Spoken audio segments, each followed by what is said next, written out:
हामी चाहिँ रुमदेखि यो ठाउँ जाने भनेर प्लान गरेर हिँडेको हुन्छौँ, तर बिच बाटोमै प्लानलाई चेन्ज गरेर अर्को ठाउँ पनि पुगेको हुन्छौँ।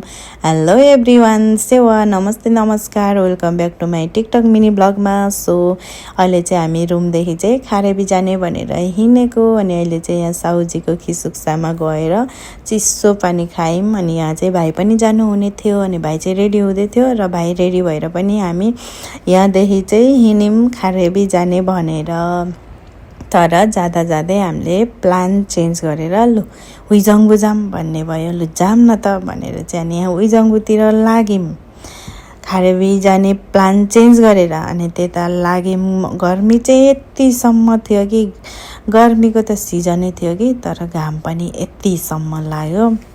अनि हामी चाहिँ कति गर्मी हुँदाहुँदै पनि कति घाममा पनि गएर हामी चाहिँ यहाँदेखि चाहिँ थक्सङसम्मको बसमा जानुपर्ने हुन्छ। अनि बस स्टेसनमा गएको ठ्याक्कै बस चाहिँ आयो कि, अनि हामी चाहिँ बसमा पनि चढिहाल्यौँ। अनि चढेर चाहिँ गयौँ यहाँदेखि चाहिँ थक्सङसम्म। अनि थक्सङमा चाहिँ झरिसक्यौँ पनि, र यहाँदेखि चाहिँ अब ट्रेनमा जानुपर्ने हुन्छ हामी चाहिँ। अनि यहाँ चाहिँ कार्डमा पैसा छ कि छैन चेक गर्छु भनेर साउजीले चाहिँ पैसा चेक गर्दै हुनुहुन्छ कार्डको। अनि यहाँदेखि चाहिँ अब हामी ट्रेनमा जानुपर्ने हुन्छ मास्लो फ्लोर चढेर। अनि हामी चाहिँ चढ्दैछौँ। अनि हामी गयौँ, ट्रेन पनि ठ्याक्कै आएको थियो, अनि ट्रेनमा चढ्यौँ हामी चाहिँ। अनि यो चाहिँ हुइजङ्गु पुगेर पनि ट्रेनदेखि झरिसक्यौँ।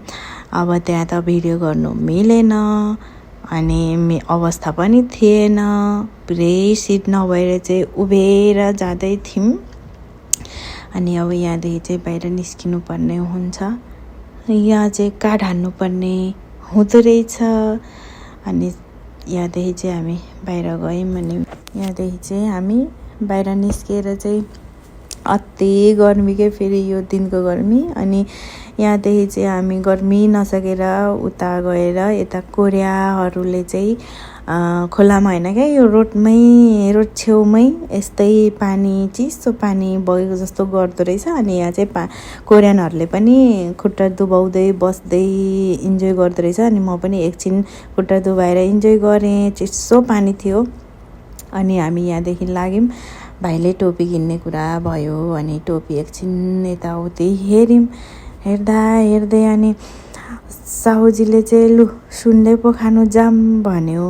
अनि हामी चाहिँ सुन्दै खानु पनि भित्र छिर्यौँ, तर मलाई सुन्दै चाहिँ मन पर्दैन थियो, किनकि म कोरिया आएको पहिलोपटक खाएको थिएँ। त्यो बेला मलाई अति मन परेन क्या खाने। अनि त्यहाँदेखि मलाई कस्तो लाग्यो, अनि यो दिन पनि मलाई त मन पर्दैन, म त खान्न भनेको।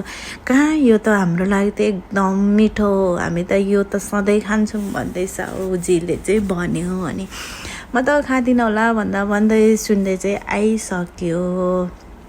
अनि र पनि चाखी हेरौँ न त फेरि पनि भनेर मैले यो पटक आज पनि मैले खाएँ। खाँदाखेरि चाहिँ पहिलाको भन्दा चाहिँ अलिकति मिठो लाग्यो, किनकि त्यो बेला फर्स्टपल्ट भएर पनि हो कि अहिले सेकेन्ड पटक भएर पनि हो कि अलिकति त्योभन्दा चाहिँ कता पहिलाभन्दा चाहिँ अलिक मिठै लाग्यो। अनि खायौँ खाँदै। अनि यहाँदेखि चाहिँ हामी फेरि अर्को भाइलाई पनि भेट्नुपर्ने हुन्थ्यो। 4 जना हामी चाहिँ प्रायः 4 जना हिँड्ने ओर्ने गर्दा चाहिँ 2 जना भाइ हामी हिँडेको हुन्छौँ। अनि भाइलाई पनि भेट्यौँ, तर यो चाहिँ हुइजङ्गुदेखि फर्केर फेरि थक्सङ आइसकेर चाहिँ भाइलाई भेटेको है। अनि यहाँदेखि चाहिँ फेरि सामगेसाल खाने भन्ने प्लान भयो फेरि 3 जनाको। अनि यहाँदेखि फेरि हामी सामगेसाल खायौँ।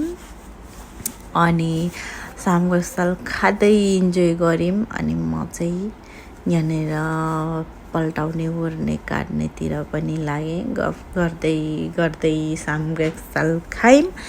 यो चाहिँ 2 घन्टा जति धेरै पनि खाँदा हुने, 2 घन्टा खानुपर्ने जति खाए नि, तर 1 जना बराबर 21,000 कि कति पो थियो।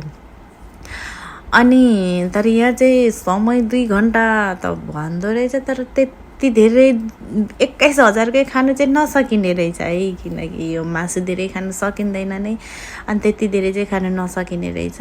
तर 2 घन्टा टाइम चाहिँ दिँदो रहेछ। अनि हामी त 2 घन्टा पनि भएन होला। हामी 2 घन्टा हामी आएको कति 1-1.5 घन्टामै अगाडि 1-1.5 घन्टा अगाडि कन्टिन्यू खाने होइन नि त, पोल्ने पाक्ने अनि बल्ल खाने गर्दाखेरि चाहिँ टाइम धेरै लाग्दो रहेछ। अनि यहाँ चाहिँ मैले चाहिँ काट्ने ओर्ने गरेँ। अनि अहिले चाहिँ म भर्खर चपस्टिक चलाउनु पनि जान्ने हुँदै थियो नि त, अनि पुरै चपस्टिकले चलाइरहेको छु म चाहिँ। अनि यहाँदेखि चाहिँ खाएर चाहिँ 2 घन्टा नभई हामी चाहिँ गयौँ अगाएर हामी चाहिँ गयौँ। यहाँदेखि चाहिँ फेरि हामी बस स्टेसनमा गएर चाहिँ रुम फर्किनु पर्ने हुन्छ। अनि यो बाटोमा मैले यस्तो खुर्सानीहरू चाहिँ फलेको देखेँ, अनि कति मजाको देखेँ। अनि यहाँ सहरखण्डहरू पनि कति मजाले लाएको, अनि फुलहरू चाहिँ जताततै कोरियामा फुलहरू चाहिँ यस्तो रङ बिरङको लाई नै राखेको हुन्छ। बाटोमा होस् पार्कमा त झन् हुँदै हो, अनि बाटोमा धरी चाहिँ यसरी लाएको हुन्छ। सो यो चाहिँ नेपालमा पनि प्रशस्तै पाइन्छ। यो फुल चाहिँ कोरियाको राष्ट्रिय फुल रे। अनि हामी चाहिँ यहाँदेखि अब रुम फर्किनु पर्ने हुन्छ र हामी चाहिँ बसमा चढेर फर्केर पनि यहाँदेखि हामी फेरि साउजी र म आफ्नै रुमतर्फ लाग्यौँ। Thank you for watching. Bye bye everyone.